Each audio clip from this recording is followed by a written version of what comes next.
Hey everybody, welcome to the MediaPurchaseGuide.com, and today we have the Wii U review for you. Let's go hardware. Let's start off with that. So we're going to look at it first and foremost and look at the Wii U in and itself. So looking at the front, you'll see it's actually pretty easy, pretty straightforward. You've got your little eject button over there and power button here. Of course, that's where you put your disc in, and that's a sync button, which you use to synchronize your gamepad or your Wii remote. In the front over here, you'll see you have a slot for an SD card or USB cables. I'll get more into that in a second, but let's take a look at the back, shall we? Okay, on the back here we have your USB ports, your HDMI, your AC in, your sensor bar, and of course your AC adapter. Sorry, my apologies. This is AV multi. Anyways, it's also important to note for you guys, this does also work with, is compatible with the original Wii cord. So if you don't have the cords, or you lost them or something like that, and you want to use your, or just too lazy to set up the new ones, you can obviously go ahead and do that and use the original Wii ones. Important to mention as well, this does come with an HDMI cable, and it's one of the first consoles to do so. That is pretty much it for the ports. Now I'll hand it over to Nexus here. He's going to talk about some of the specs quickly. Yeah, that's right. So now Nintendo's been very, very secretive about the specs on this, but we'll tell you what we do know so far. We do know that it's running a 1.24 gigahertz tri-core processor. To what extent or how everything is run, we don't know that yet, but that's what it's running, which is actually underpowered compared to the current PS3 and 360. However, it is running more RAM. It's got 2 gigs of RAM, 1 gig dedicated to the OS specifically, and 1 gig dedicated to other things like gaming and things like that as well. Over here, let's look back. I told you I was going to mention something here. Now, there is a black. Of course, the black is this one here. It's 32 gig flash memory. There is a white model that comes with 8 gig flash, but it is expandable. For the memory up here, it's expandable up to 32 gigs. And if you happen to have used the USBs and you have a USB hard drive, you can expand to a whopping 2 terabytes. That's a lot of data, more than you'll ever need, I think. But hey, it's expandable up to that. If you guys want to know some other videos on, how-tos and things like that, how to transfer your Wii to your Wii U, things like that, make sure to check out Nexus TMPD's channel. He's got some good videos on that as well. Let's head over onto the gamepad. Exactly. Now, obviously, like you said, with the great console-looking specs, the question is, will it, basically hold up to like the PS4 and Xbox 720? That's a whole other argument. Maybe we'll touch upon that at the end of this video here. But we're talking about the gamepad now. Quickly, I'll do an overview. Then we'll talk a little about the software itself, or not software, the screen and that kind of stuff. So again, with the overview here, we have the home button, we have the TV button, the power button. I did say TV button. It is actually used to control things like your input on your TV. And I believe there's going to be an actual iTV or whatever it's called, the application, coming mid-December. It should already be out now. I'd have to go out and double check at the store. And you can see I have a start, your select, your regular buttons, your dual joysticks, your D-pad. We also have your front-facing camera, which you can use for like video calling and all that good stuff. Your sensor, your 3.5, and of course your AC adapter, your R and L button, your ZL and your ZR buttons, and of course your stylus as well. Now the stylus obviously for the touch screen. Also, one of the things that Nexus pointed out here, as you can see, there's a little bit of a screw here, which would indicate to us that there may be a future accessory coming. And of course your charging port, which you can charge your actual gamepad controller. So I'm going to pass over to Nexus now. We're going to talk about a little bit of the feel of the controller itself, and yeah, maybe we can just do a little bit of comparisons, like things like the Xbox 360 and PS3 controller. That's right. Now, it's funny that you did mention that, because looking at those controllers there is a quote-unquote pro controller that is out there. As you can see there, look at the size of it compared to those two. Two of these and one of those. Look at that. There is a pro controller you can get, but this one here does work very well for most gamings. As far as playing the regular game, everything's accessible, it's easy to use, we can get all the buttons very easily. There's no real problem there. The problem does come into the touchscreen though. See, with the touchscreen, because I'll use Zombie U's for example, a lot of the functions they try and add extra things in here. So of course there's a backpack, you would slide down, open a backpack, and you transfer your weapon, your gun, ammo, whatever you want to transfer over. However, it's kind of awkward to use. You see, because of the size of it, is when you're using it here, you either have to take your hand off, so you lose half of the controller's activity by using your backpack, or you're reaching over. And that's really awkward to use. So one of the big selling points actually becomes a little bit of a downside, which is kind of unfortunate. The size does kind of defeat it in some ways. Some games it works really well, like Mario. You could just play the game directly on there. There's no real need for a touchscreen. Works beautifully. Some games, not so much, and that is a little bit of a downside. Exactly. So now speaking about the gamepad here, guys, and speaking about the functionality and whatnot, we're going to talk a little bit about games. Some of the games you can fully play on the actual gamepad itself.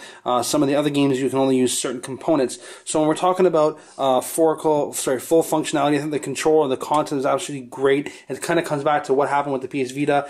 It can be absolutely phenomenal if implemented correctly. Unfortunately, at this time point, it hasn't been done. Hopefully, we can see more implementation and more software running on the physical gamepad itself. But when you want a full review, and if you want to compare it, say for example, to the PS Vita, I'm actually going to be doing that over on my channel, Daddy14 2014 PG. You can head over to that channel, check it out. I should have it up by Tuesday, and I'll have a full little bit of delve in comparison on that. But it'll be a very interesting video nonetheless. So all in all, great stuff for the hardware. We compared it to things like the PS3 controller and the Xbox 360, and we have the console, all the goodies here. Next thing we're going to head over to is software. Software.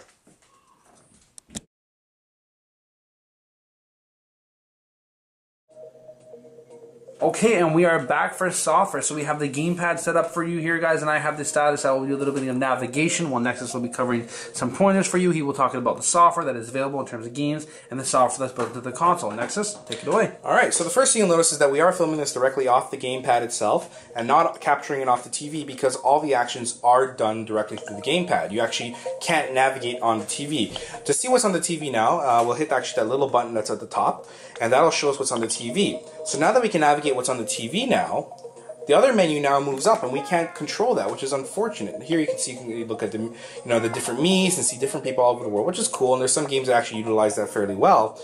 But now I can't control the other menu. I can't, for example, use the pad or one of the joysticks and control that. So if I want to go back to that menu, I'll have to hit that little X button and kind of, switch over again. There is some nice built-in stuff in here. You do get Netflix and YouTube that you can use and kind of link it to your accounts and things like that. Kind of fun stuff. You also can see that in here you've got different things like the Miiverse, which is a great community. You can go in and you can actually see a lot of the different, forums on there that they have. They're Nintendo catered. Obviously, it's family-oriented, so it's clean. That's very nice, actually, for, a very family-oriented type of system. Then you have your eShop and things like that as well, where you can see a lot of the different games. Some available, some are not. We'll touch on that a little bit more in a bit. And you have like different things like your browser and notifications and things like that as well. So you can see here, for example, we're in the Wheel of Fortune community, and you can see there's stuff that's catered directly to the Wheel of Fortune in regards to drawings, information, things like that. It's a really nice little community. I love that little feature, actually. So let's go back and let's talk a little bit more now about the actual software itself in regards to games. Exactly, so I'm going to go ahead and take it away on games here. Sorry guys about that.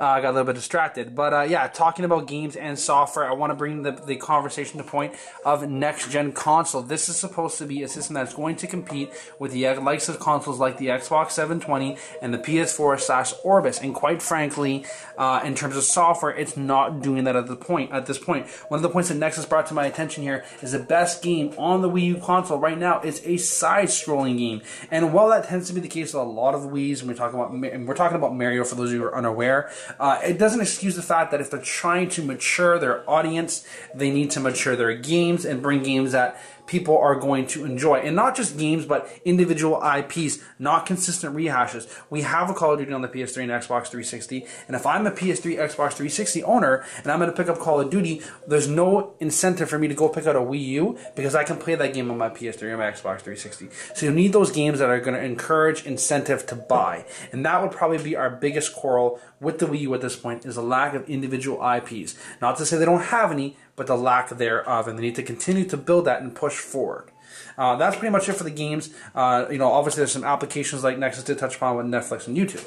That's right. Now make sure to check out all our other channels as well. We did mention a little bit earlier, but make sure to check them out. The reason for it is because we'll have reviews for all the different games out there, how-tos, tips and tricks. Check all our channels. There's all sorts of information, not just on the Wii, but all sorts of stuff out there as well. But right now we're going to cut out and give you final thoughts.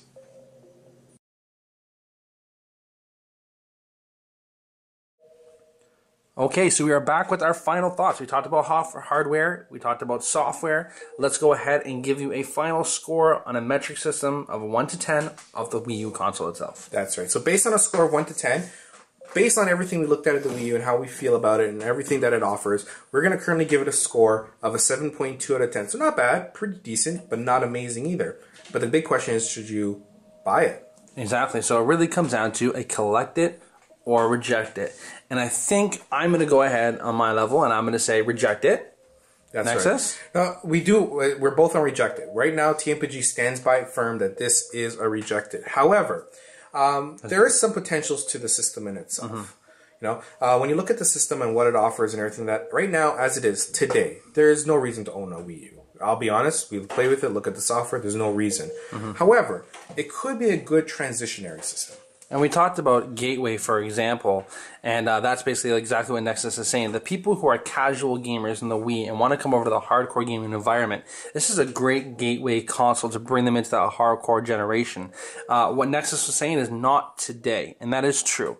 We need to see a lot more development. We need to see a lot more individual IPs, and there are definitely some areas that the Wii U console could definitely pick up. But again, the bottom line today at this point is at themediapurchasesite.com, we're going to have to say reject it. We gave it a 7.1. It's still a great system.